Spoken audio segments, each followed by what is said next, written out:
Paano kung ang kwento ng paglikha ng tao ay hindi lang tungkol sa Diyos? Paano kung may ibang nilalang na matagal nang nakialam sa ating pinagmulan? Sa sinaunang lupain ng Mesopotamia, natagpuan ang libu-libong clay tablets, mga sinaunang sulat na may misteryosong simbolo.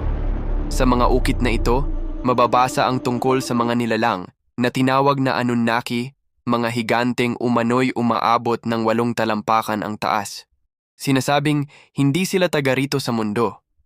Dumating sila mula sa ibang planeta na may iisang layunin, magmina ng ginto. Ngunit habang tumatagal, napagod ang mga Anunnaki sa hirap ng pagmimina. Ayon sa ilang teorya, nagpasya silang lumikha ng isang bagong nilalang, isang manggagawa para gawin ang trabahador o alipin para sa kanila.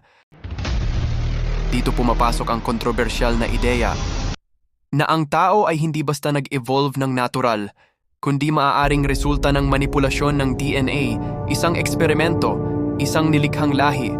Ayon sa ilang interpretasyon ng mga sinaunang teksto, ginawa nila ang unang tao, sina Adam and Eve. Nakakagulat, dahil ang Bible ay may halos kaparehong kwento. Ngunit sinasabing iisang Diyos ang lumikha sa tao. Nagkataon lang ba ito? O iisang kwento na iba-iba lang ang paraan ng pagkukwento? Ayon sa ilang mananaliksik, ang mga Diyos na tinutukoy ng mga sinaunang tao ay maaaring hindi talaga Diyos, kundi mga nilalang na may mas mataas na teknolohiya at kaalaman, parang mga guro na bumaba sa mundo upang turuan ang sangkatauhan. At hindi lang ito sa Sumerian makikita. Sa Quran, sinasabing ang wika ay ipinagkaloob ng Diyos. Sa Popol Vuh ng mga Mayan, ganun din, ang wika ay galing sa mga Diyos. Maging sa sinaunang sibilisasyon ng Ancient Egypt, may mga kwento ng mga nilalang mula sa kalangitan na nagbigay ng kaalaman sa tao, isang nakakabinging pagkakapareho mula sa iba't ibang bahagi ng mundo.